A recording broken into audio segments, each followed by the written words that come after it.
নিজের ভালোবাসার মানুষটিকে চোখের সামনেই অন্য কাউকে মন প্রাণ দিয়ে ভালোবাসতে দেখা যায়, তবে কেমন লাগবে?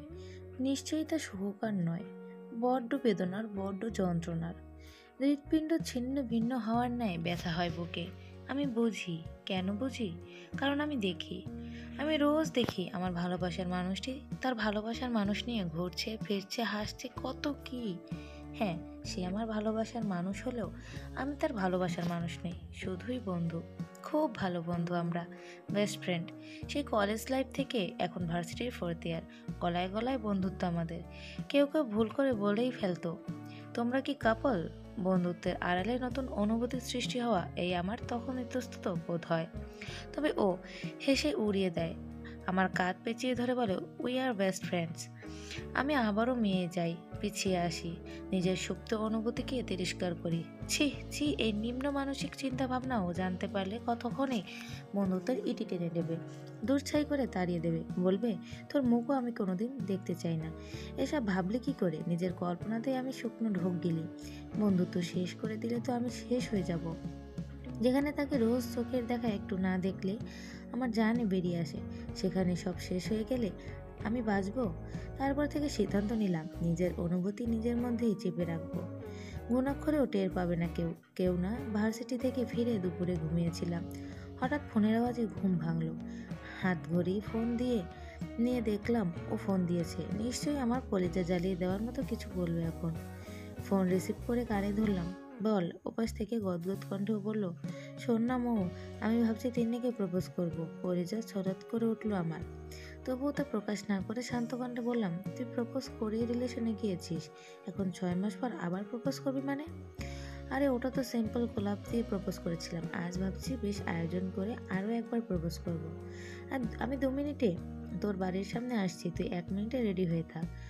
আমার জবাব না দিয়ে ফোন কেটে দিল। কেউ বোঝে না যে আমার ঠিক কতটা কষ্ট হয়।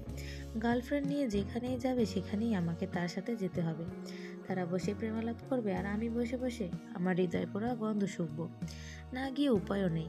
রেডি হয়ে আমি বাড়ির সামনে দাঁড়িয়ে থাকলাম। ঠিক 1 মিনিট পরে ও এলো। আমি কোনো কথা না বলে বাইকে উঠে বসলাম। পিঠে মাথা এলিয়ে দিলাম। ও বাইক স্টার্ট দিল। তুই কি অসুস্থ মৌ? আমি জবাব দিলাম না, চুপ করে বসে রইলাম। এভাবে ওকে ছুঁয়ে থাকতে, ওর সুবাস নাকে ঘষে নিতে যে আমার কেমন শান্তি লাগে তা কেউ কখনোই জানাবে না। ও বাইক থামালো এক রেস্টুরেন্টের সামনে। আমি নেমে গেলাম। ও বাইক পার্ক করে এসে বলল, বুঝলি মৌ, একদম কোণের একটা টেবিল বুক করেছি, চল দেখবি, চল। আমার হাত ধরে টেনে নিয়ে চললো। ও নিজেও জানে না আরও একবার মেরে ফেলতে নিয়ে যাচ্ছে। টেবিলে ফুল টুল দিয়ে সুন্দর করে সাজিয়েছে নিজে যতটা পেরেছে। আবার 3 রঙা গোলাপও এনে রেখেছে, লাল, হলুদ, সাদা। তাকে গিফট করবে বলে শাড়ি কিনেছে, সাথে জুয়েলারি, চুড়ি, গাজরা, মেকআপ সেট, কত কি। কেমন হয়েছে বল? ভালো, ভালো লাগছে না। আমি বসে পড়লাম। ও বসলো না, উত্তেজনায় পায়চারি করছে, যেন এই প্রথম প্রপোজ করবে। কিছুক্ষণ পর তিন্নি এলো। সুন্দর একটা মেয়ে, তাকে দেখেই আমি উঠে দাঁড়ালাম। আমার জন্য কষ্ট করে একটা কফি অর্ডার করে দিস। ওদের পেছনের টেবিলে ওদের দিকে পিঠ করে বসলাম।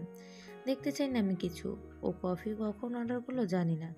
বসার সাথে সাথেই কফি এসে হাজির। আমি তা হাতে নিয়ে অল্প অল্প চুমুক দিতে থাকলাম। পেছন থেকে সব কথা আমার কানে আসছে। ও তিন্নিকে আবারও প্রপোজ করলো এবং তিন্নি তা অ্যাকসেপ্ট করেও নিল। কিছুক্ষণ পরেই প্রেমালাপ পাল্টে গেল। তুমি আবারও আপুকে নিয়ে এসেছো কেন? আমি না বারণ করেছিলাম? ওভাবে বলছো কেন তিন্নি? মৌ সবসময় আমার সাথে থাকে, আর আজ থাকবে না? না, আর কখনোই থাকবে না। আমাদের তো একটা প্রাইভেসি আছে। আমার এসব ভালো লাগে না। তুমি পরের বার থেকে ওকে নিয়ে আসবে না। আমি সব শুনলাম। ওর জবাবের অপেক্ষা না করে উঠে দাঁড়ালাম। আমি বাড়িতে যাচ্ছি। বাড়ি থেকে মা কল দিয়েছিল, এক্ষুনি যেতে বলেছে। বেরিয়ে এলাম। পেছনে ও কিছু বলল না, শুনলাম না।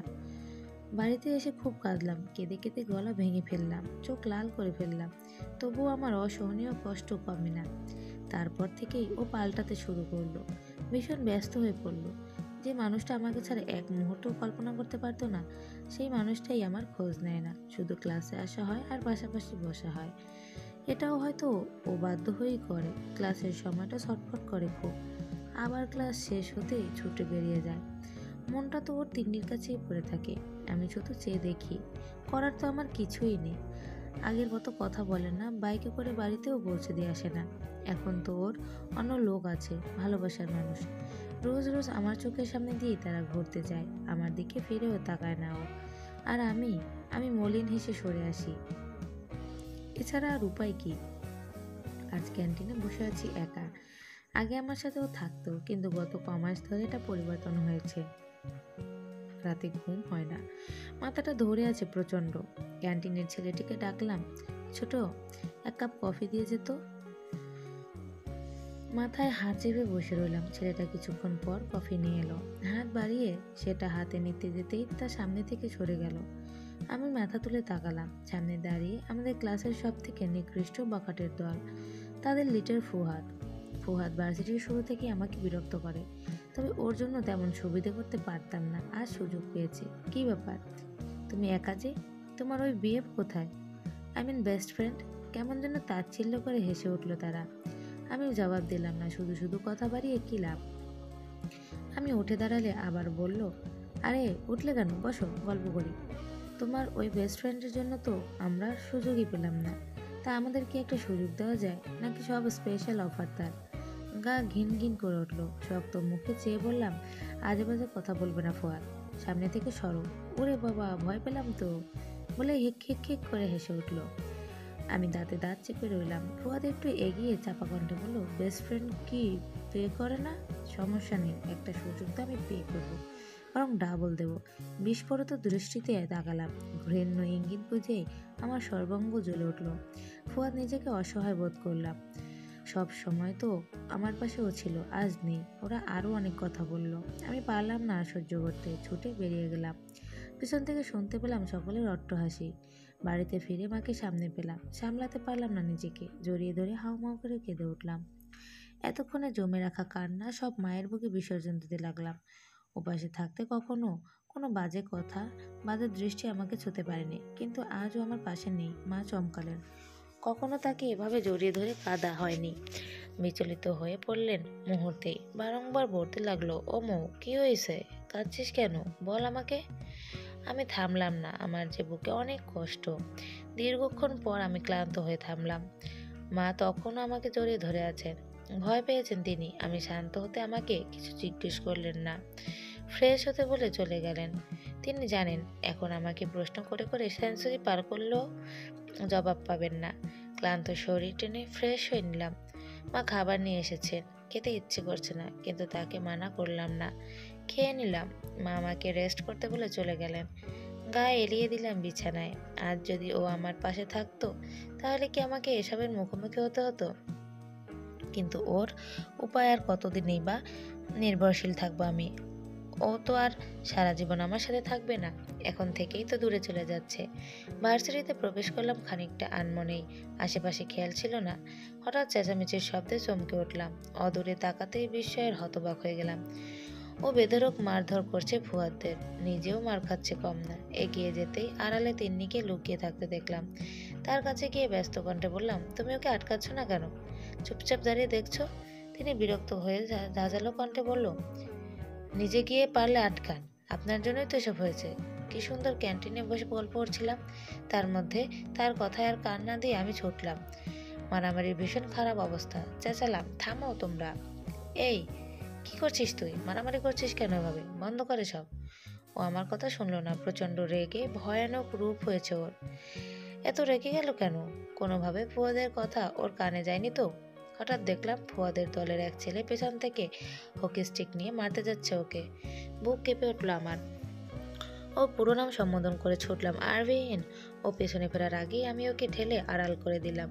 ফলস্বরূপ আঘাত পড়ল আমার কপালে আড়াআড়ি বিরাট অংশ জুড়ে। আর্তনাদ করে উঠলাম, কপাল চেপে ধরলাম হাতে। ও থেমেছে, আমি জানি, নির্বাক হয়ে এখন আমাকেই দেখছে। ফুয়াদ তার দলবল নিয়ে ভার্সিটি থেকে বেরিয়ে গেল। অসম্ভব যন্ত্রণা অনুভব করছি মাথায়। কপাল থেকে হাত সরিয়ে সামনে আনতেই সর্বাঙ্গ ঝাঁকুনি দিয়ে উঠল। রক্তে ফোবিয়া আছে আমার। শুধু রক্তেই না, অন্ধকারেও আমার ফোবিয়া আছে। অনেক দুর্বল আমি। চোখের সামনে ঝাপসা হয়ে এলো। পড়ে যেতে নিলেই শক্তপোক্ত হাত আগলে নিল আমায়। চোখ বন্ধ হবার আগে শুনতে পেলাম, এই মৌ, তুই কেন এর মধ্যে আসতে গেলি? এই চোখ বন্ধ করবি না? মৌ পিটপিট করে চোখ মেলতেই মাথার উপর ঘুরন্ত পাখা নজরে এলো। বিরক্তিকর আওয়াজে ঘুরে চলেছে সেটা। মুহূর্তে নাক কুঁচকে ফেললাম। ফিনাইলের গন্ধে দম বন্ধ হয়ে আসে আমার উপক্রম। মাথাটা টনটন করছে। মাথায় চাপ প্রয়োগ না করেও বুঝতে পারলাম আমার অবস্থান। একটু নড়েচড়ে উঠতেই কানে এলো মায়ের উদ্বিগ্ন কণ্ঠস্বর।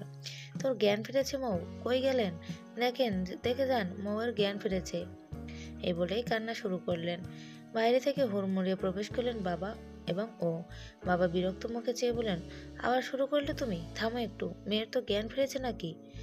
মা একটু থামলেন, কণ্ঠে অভিমান জড়িয়ে বলেন, আমি একটু কাঁদলেই দোষ? আর নিজে যখন চোখ লাল করে বসেছিলেন তার বেলা? বাবা একটু ইতস্তত করলেন, আমার দিকে এগিয়ে আসে জিজ্ঞেস করলেন, কেমন লাগছে মা? মৃদু কণ্ঠে জবাব দিলাম, ভালো। তিনি স্বস্তির নিঃশ্বাস ফেললেন। মা আমার কাছে এসে মাথা ব্যান্ডেজ হাত বুলিয়ে আবার কেঁদে উঠলেন। আমি এবার মুখ কুঁচকে বললাম, এভাবে কাঁদার কি আছে মা? আমি কি মরে গেছি? বাবা প্লিজ, তুমি মাকে একটু বাইরে নিয়ে যাও। কান্না বন্ধ হলে তারপর আবার নিয়ে এসো। আমার কথা শুনে বাবা মাকে টেনে নিয়ে বাইরে চলে গেলেন। ও গেল না, দাঁড়িয়ে রইল চুপচাপ। আমি তার দিকে চেয়ে বললাম, তুই আমাকে হাসপাতালে এনেছিস? এইটুকু কাটার জন্য হাসপাতালে কে আসে? ও এগিয়ে এসে টুল টেনে বসলো, মুখটা অপরাধীর মতো বানিয়ে বলল, একটুখানি কাটা? রক্ত দিতে হয়েছে তোকে। আমি দাঁতে দাঁত চাপলাম, কড়া দৃষ্টিতে তাকিয়ে বললাম, কেন রক্ত দিতে? কে বলেছে? মরে যেতাম, তুই শান্তিতে গুন্ডাগিরি করতিস।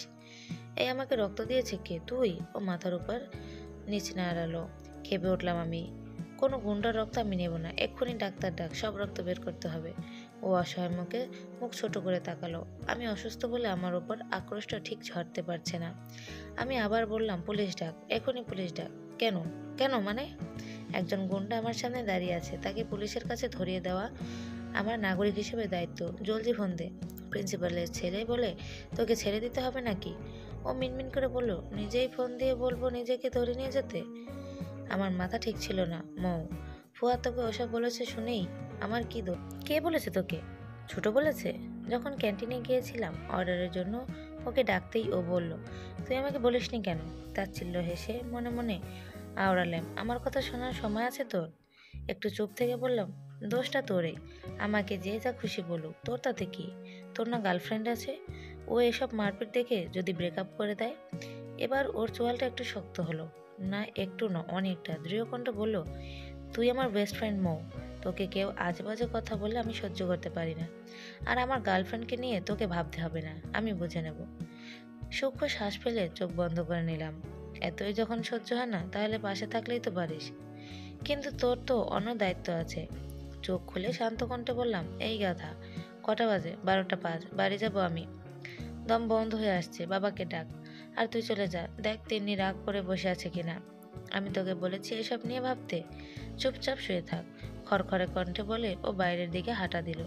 আমি চুপ হয়ে শুয়ে রইলাম। জানি শতবার বললেও ডাক্তারের পরামর্শ ছাড়া আমি এখান থেকে নড়তে পারবো না।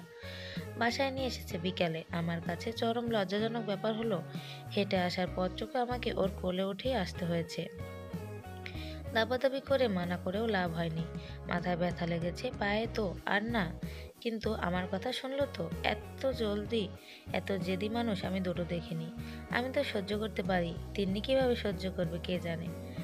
বাবা মায়ের সামনে কি একটা লজ্জার ব্যাপার, কিন্তু তারা ছিলেন ভাবলে সেন।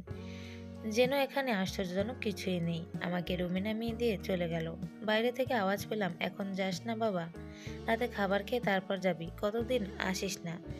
ও কি জবাব দিল শোনা গেল না। মায়ের কণ্ঠের জোরটা একটু বেশি ছিল। আমি শুয়ে রইলাম।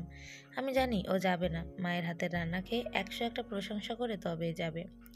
আমার অসুস্থতার কয়েকদিন আমার বেশ খোঁজ খবর নিয়েছ। রাত নেই দিন নেই বাড়িতে এসে হাজির হয়েছে। আমি কিছু বললেই একটু কথা শুনিয়ে দিত, একটু সুস্থ হবার অপেক্ষা করছিল হয়তো। এখন এই কড়া কথা বার্তা শুনিয়ে আমাকে আরও অসুস্থ করে দেবে। একদিন রাতে শোয়ার প্রস্তুতি নিচ্ছিলাম, হঠাৎ ফোন বেজে উঠল। ভুরু কুঁচকে হাতে নিতেই অপরিচিত নাম্বার চোখে পড়ল। সচরাচর অপরিচিত নাম্বার রিসিভ করি না আমি, তবুও কী ভেবে রিসিভ করলাম।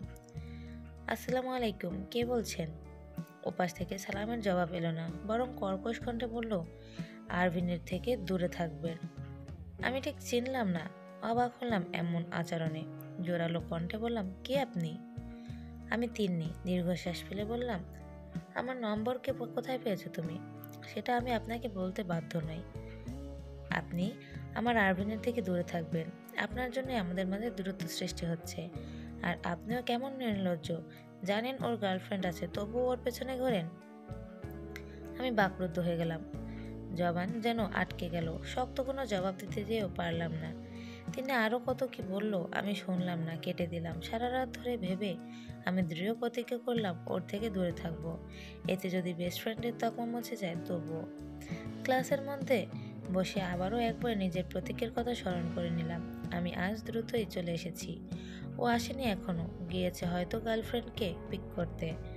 তাদের সম্পর্কে প্রায় 1 বছর হতে চলল। সম্পর্ক হবার পর থেকেই ধীরে ধীরে আমার কদর কমে এসেছে। আগে রোজ আমাকে বাড়ি থেকে নিয়ে যেত, আবার দিয়েও আসতো। এখন তো অন্য জায়গায় শিফট হয়েছে। যখন ও আমার পাশে থাকে তখন যেন আমার অনুভূতিগুলো লাফিয়ে ঝাঁপিয়ে বেরিয়ে আসতে চায়। তো আমাকে দূরে থাকার চেষ্টা করতে হবে। হঠাৎ দেখলাম আমাদের ক্লাসের টপার সে ক্লাসে প্রবেশ করে বরাবরের মতো ফার্স্ট বেঞ্চে বসলো। কিছু একটা ভেবে আমি উঠে গেলাম, গিয়ে বসলাম তার পাশে। সে ঘাড় বাঁকিয়ে আমাকে দেখে একটু হাসলেন। আরে মৌহ, তুমি? আসলে ক্লাসে সবসময় ও আর আমি একসাথে মাঝের দিকে বেঞ্চে বসি, কখনো আমাদের সিট চেঞ্জ হয় না, তাই অবাক হয়েছে। আমি মৃদু হেসে বললাম, বসে পড়লাম, তোমার অসুবিধা হবে না তো? সে তড়িঘড়ি করে বলল, আরে না না, সমস্যা নেই, তুমি তো কখনো সামনে বসো না, তাই জিজ্ঞেস করলাম। আচ্ছা বাদ দাও, কেমন আছো বলো। সে চশমা ঠেলে বলল, বেশ আছি, তুমি কেমন আছো? আমি ভালো নেই, একদমই ভালো নেই।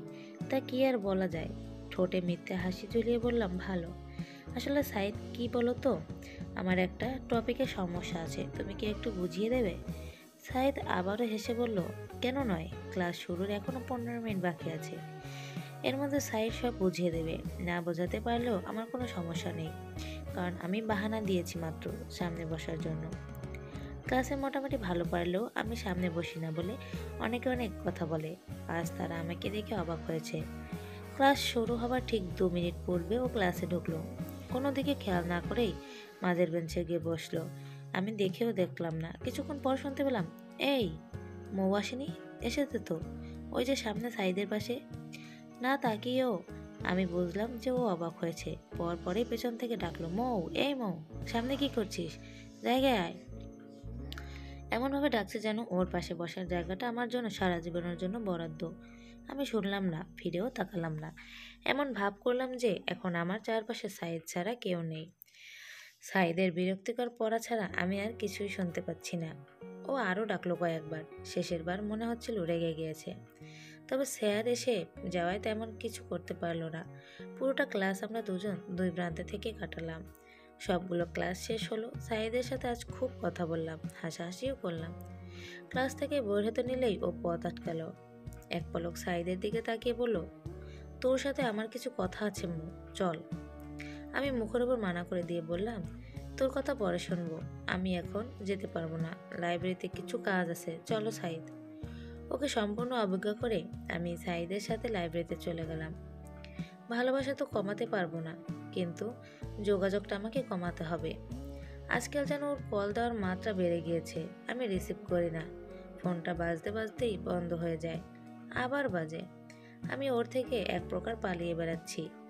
হন্যে হয়ে খুঁজতে আমাকে যেন হাতের মুঠে পেলে গলা টিপে দেবে। বাড়িতে এসেও হাজির হচ্ছে, তবে ও এলে আমি রুম থেকে বের হই না। হাজার ডাকাডাকি করলেও আমি কানে তালা মেরে পড়ে থাকি। আজ রাতে ফোন এলো, মা সামনে ছিল বলে কিছু করতে পারলাম না। রিসিভ করে কানে ঠেকালাম, কোনো শব্দ পেলাম না। কেমন যেন ঘন ঘন নিঃশ্বাসের শব্দ পেলাম। জোরে জোরে শ্বাস নিচ্ছে। আমি আলতো স্বরে বললাম, কি হয়েছে? তুই আমার ফোন রিসিভ করিস না কেন?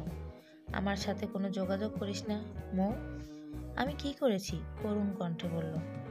এলোমেলো হয়ে যায় আমার সব। জিপা দিয়ে ঠোঁট ভিজিয়ে বললাম, আমি ফোনের পাশে থাকি না তেমন, যোগাযোগ বন্ধ করলাম কই? আমি তোর বাড়িতে গেলেও আমার সামনে আসিস না। কি হয়েছে তোর? আরে তুই তো অসময়ে আসিস, তখন আমি ঘুমিয়ে থাকি, তাই ভার্সিটিতেও আসিস না।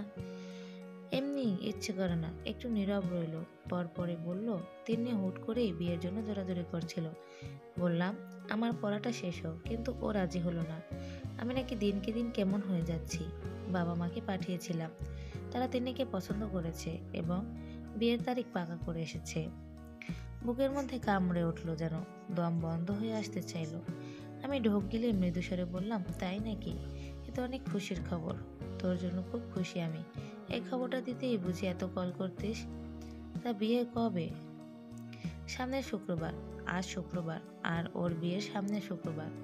ও আবার বলল, এই আসবি তো মৌ? তুই কালই চলে আয়, মা তোকে আসতে বলেছে। চোখের কোণে আসা জলটুকু সন্তর্পণে মুছে নিলাম। কণ্ঠে আফসোস মিশিয়ে বললাম, সরি রে। আজ এই গ্রাম থেকে ফোন এসেছিল, দাদি খুব অসুস্থ, আমাদের সবাইকে দেখতে চেয়েছে, সেখানে যেতে হবে। কিভাবে তোর বিয়েতে যাই বল? ও একটু মেয়ে যাওয়া কণ্ঠে বলল, আমার বিয়েতে আমার বেস্ট ফ্রেন্ড আসবে না? আমি না হয় অন্য একদিন যে কবজি ডুবিয়ে তোর বউয়ের হাতের রান্না খেয়ে আসবো। তোর আগামী জীবনের জন্য শুভকামনা। আচ্ছা, এখন ডাকি, মা ডাকছে। নিজের কান্না জড়িত কণ্ঠ এড়িয়ে যেতে আমি ফোন কেটে দিলাম। ওকে শুভকামনা জানাতে যেয়ে আমার শ্বাসরুদ্ধ হয়ে আসছিল, তা বুঝতে দিলাম না। মা রুম থেকে বেরিয়ে গিয়েছিলেন কিছু মুহূর্ত পূর্বে, না হলে এত মিথ্যে সাজিয়ে বলা সম্ভব হতো না। উঠে দাঁড়িয়ে রুমের দরজা বন্ধ করে এলাম। ক্লান্ত, সময় চাই আমার। নিজের কান্না কষ্টগুলো বের করতে চাই আমি। ওয়াশরুমে ঢুকে গেলাম, তীব্র গতিতে শাওয়ার অন করে নিচে বসে পড়লাম। মুহূর্তেই চোখের জল আর শাওয়ারের জল মিশে যেতে লাগলো। কাঁদলাম, আমি খুব কাঁদলাম। সে কান্নার শব্দ নেই, আছে শুধু কষ্ট আর বিষাদ। 3 বছর ধরে যাকে নিঃস্বার্থভাবে ভালোবেসে এলাম, সে এখন অন্য কারো। তাকে আর ভালোবাসার অধিকার থাকবে না আমার? তাকে তো অন্য কেউ ভালোবাসবে। আচ্ছা, আমার মতো কি কেউ ভালোবাসতে পারবে? আর আমিই বা কি করে থাকবো ওকে ভালোবেসে? দীর্ঘক্ষণ ভেজার ফলে ভয়ানক ঝরে পড়লাম। বাবা মা অস্থির হয়ে উঠলেন। আমি তাদের আশ্বস্ত করলাম, চিন্তার কিছু নেই, ঠিক হয়ে যাব আমি। জ্বর কত আসে কত যায়, তবুও তাদের চিন্তার শেষ নেই। বাবা দিনে রাতে পাল্টিয়ে পাল্টিয়ে ওষুধ নিয়ে আসছেন, অথচ জ্বর কমছে না। জ্বর কমবে কি করে? না আমি ওষুধ খাই, আর না আমি সুস্থ হতে চাই। সুযোগ বুঝে জানালা দিয়ে ওষুধ ফেলে দিই, মুখে রুচি নেই বলে খাবার এড়িয়ে যাই। আবার রাতে তাদের জোর করে ঘুমাতে পাঠিয়ে আমি আবার শাওয়ারের নিচে যেয়ে বসে থাকি, কারণ আমি রুমে কাঁদতে পারি না। শাওয়ারের নিচে বসে কাঁদলে আমার চোখের জল আমিও দেখতে পাই না। তাই তো আমার এমন পদক্ষেপ। দেখতে দেখতে 4টা দিন কেটে গেল। জ্বর আরো ভয়ানক রূপ ধারণ করেছে। বেহুশ হয়ে আছি আমি, না কথা বলতে পারি আর না চলতে। শয্যাশায়ী হয়ে গিয়েছি এক প্রকার। বাবা মা এবার হাল ছাড়লেন, আমাকে নিয়ে গেলেন হাসপাতালে। আমাকে পর্যবেক্ষণ করে ডাক্তারের চোখ কপালে। আমি এখনো কিভাবে বেঁচে আছি সেটা হয়তো বুঝতে পারছেন না। তৎক্ষণাৎ আমাকে ভর্তি করিয়ে দেওয়া হলো। স্যালাইন চলল দিন রাত। এবার আর আমার ফাঁকি দেওয়ার উপায় নেই। ডাক্তার নার্স ক্ষণে ক্ষণে এসে আমার খবর নিচ্ছে, বারবার বলছে, কপালের জোরে বেঁচে গেলে। আমি হাসি, কে বাঁচতে চেয়েছিল? মা শুধু মুখে আঁচল চেপে কাঁদেন। আমি তার একমাত্র মেয়ে, আমার কিছু হয়ে গেলে তারা বাঁচবেন কি নিয়ে? ভাবনাটা আমার মনের গভীরে দাগ কাটলো। থাক, আর শাওয়ারের নিচে যাওয়ার দরকার নেই, চোখের জল তো শুকিয়ে গিয়েছে। বাবা ওকে জানাতে চেয়েছিলেন, আমি বারণ করলাম। তার স্পেশাল সময়গুলোতে ব্যাঘাত ঘটানোর কোনো মানেই হয় না। মোটামুটি সুস্থ হয়ে আমি বৃহস্পতিবার রাতে বাড়ি ফিরলাম। জ্বর এখনো হালকা আছে, যায়নি পুরোপুরি। তবে ডাক্তার বলছে চিন্তার কিছু নেই, বাড়িতে ওষুধ খেলেই ঠিক হয়ে যাবে। সব ভালো হলেও আমার বুকের ব্যথাটা ঠিক হলো না। এটা কি ডাক্তারকে বলা উচিত ছিল? আজ শুক্রবার, ওর বিয়ে। আমার বেস্ট ফ্রেন্ড, আমার গোপন ভালোবাসা, তার বিয়ে। নিশ্চয়ই ও নিজের ভালোবাসাকে নিজের পেয়ে খুব খুশি। হঠাৎ কলিং বেল বেজে উঠল। এই সন্ধ্যাবেলা আবার কে এলো? বাবা আসেন রাতে, পাশের বাড়ির আন্টি হতে পারে। ড্রয়িং রুমেই বসেছিলাম, শরীর দুর্বল এখনো। উঠে গিয়ে দরজা খুলে দিলাম। সামনের ব্যক্তিকে চোখে পড়তেই থমকে গেলাম। যখন ক্লান্ত মুখে রক্তিম দৃষ্টিতে মেলালো, তখন আমার হৃৎপিণ্ড লাফিয়ে উঠল। বারবার মনে হলো কিছু একটা হয়েছে। ও আমাকে ঠেলে ভেতরে প্রবেশ করলো। গলা উঁচিয়ে মাকে ডাকলো, আন্টি কোথায় তুমি? তাড়াতাড়ি আমার জন্য এক গ্লাস ঠান্ডা পানি নিয়ে এসো। মা ঘর থেকে বেরিয়ে ওকে দেখে অবাক হলেন, দ্রুত চলে গেলেন রান্নাঘরে। ও ধপ করে সোফায় বসে পড়ল। আমি অবাক চোখে চেয়ে রইলাম। পরনে বিয়ের শেরওয়ানি। তবে কি বিয়ে শেষ হয়ে করে এসেছে? কিন্তু কেন এসেছে? আমার ভাবনার মাঝেই আমার দিকে পূর্ণ দৃষ্টি স্থির করে বলল, গ্রাম থেকে বেরিয়েছিস কবে? আমি জবাব দিতে পারলাম না, তবে বুঝলাম ধরা পেয়ে গিয়েছি। মা এসে ঠান্ডা পানি দিলেন। ঢকঢক করে এক নিঃশ্বাসে শেষ করে ও উঠে দাঁড়ালো। মায়ের দিকে তাকিয়ে বলল, আমি তোমাদের নিতে এসেছি আন্টি, আজ তো আমার বিয়ে, তোমাদের ছাড়া কিভাবে হয় বলো তো? মা অবাক হলেন। আমি ওর বিয়ের কথা তাকে বলিনি। মা ইতস্তত করে বললেন, তোর আঙ্কেল তো বাড়িতে নেই, এখন কিভাবে? তাকে সম্পূর্ণ কথা শেষ করতে না দিয়ে ও বলল, আঙ্কেলকে আমি আগেই ফোন করে দিয়েছি, অফিস থেকে সরাসরি সেন্টারে চলে যাবেন। এখন তোমরা চলো, কিন্তু রেডি রেডি হতে হবে না, একা এভাবেই চলো। বৌভাতে না হয় ইচ্ছে মতো সেজো। ট্রেনেই বাড়ির পোশাক পরা অবস্থায় আমাদের নিয়ে গেল। কমিউনিটি সেন্টার, মানুষের গিজগিজ করছে, তবে কেমন যেন শান্ত। বাবা আগেই চলে এসেছেন, স্ত্রী তো হাসি মুখে দাঁড়িয়ে আছেন। আমরা এগোলাম। আশেপাশে তিন্নিকে দেখতে পেলাম না। তবে কি এখনো আসেনি? হঠাৎ হাতে টান পড়ায় থমকে গেলাম। ও আমার হাত ধরে থামিয়েছে। জিজ্ঞাসা সূচক দৃষ্টিতে তাকাতেই আমার সামনে হাঁটু গেড়ে বসে পড়ল। চমকে উঠে পেছনে যেতে চাইলাম, কিন্তু আমি আটকে আছি। ওর দিকে তাকিয়ে চাপা কণ্ঠে বললাম, কি করছিস তুই? লোকে দেখছে, ওঠ। ও উঠল না। ঠোঁটের কোনো অমায়িক হাসি ফুটিয়ে তুলল। হৃদয়স্থলে তীব্র কম্পন অনুভব করলাম। ও বলতে শুরু করলো, আমি কিন্তু সাজিয়ে কিছু বলতে পারি না, তোর ভাষায় আমি গাধা। যতটুকু পারি বলছি, তোর সাথে আমার সেই কলেজ না, তার আগে থেকেই বন্ধুত্ব। কত বছর হলো বন্ধুত্বের বয়স? প্রায় 6 বছর। তুই খুব চুপচাপ স্বভাবের মেয়ে ছিলি, আর আমি ছিলাম চঞ্চল। কিভাবে যেন আমাদের বন্ধুত্ব হয়ে গেল। আমি ছাড়া তোর আর কোনো বন্ধু ছিল না, এমনকি ভার্সিটিতেও উঠেও না। আমি সবসময় তোর সাথে থাকতাম, তোর পাশে থাকতাম, কিন্তু তিন্নির জন্য আমাদের দূরত্ব বাড়তে লাগলো। আমি তো সবসময় বলতাম তিন্নিকে ভালোবাসি আমি, কিন্তু ভালোবাসা কি এতই সোজা? 1-2 দিন দেখেই ভালোবাসা হয়ে যায়। আমি তো তিন্নিকে 2-1 দিন দেখেই ওকে প্রপোজ করে বসেছিলাম। আমার মস্তিষ্ক হয়তো ওর বাহ্যিক সৌন্দর্যে মুগ্ধ হয়েছিল, তবে আমার মন, তুই যখন আমার সাথে থাকতি তখন আমার অদ্ভুত এক অনুভূতি হতো, যা তিন্নির সাথে থাকতে হতো না। তোর মুখের হাসি দেখলে আমার হৃদস্পন্দন থেমে যেত, যা তিন্নির হাসি দেখলে হতো না। তোর গায়ে একটা টোকা লাগলে আমি পাগল হয়ে যেতাম, কিন্তু তিন্নির বেলায় হতো না। তোকে কে এগুচ্ছি বললে আমার মাথা রক্ত উঠে যেত, তিন্নিকে কে এগুচ্ছি বললে আমার গায়েই লাগতো না। তোকে একদিন না দেখলে আমার কি হাল হয় জানিস? অথচ এবার তুই বল, কাকে ভালোবাসি আমি? কার বাস আমার হৃদয়ে? ফুপিয়ে কেঁদে উঠলাম। ও ও কি বলছে এসব? একটু হেসেও আবার বলল, ভালোবাসি তোরে পাগলি। এই মো আমার বউ হবি? পড়ালেখাটা শেষ হলেই বিয়েটা হতে পারত।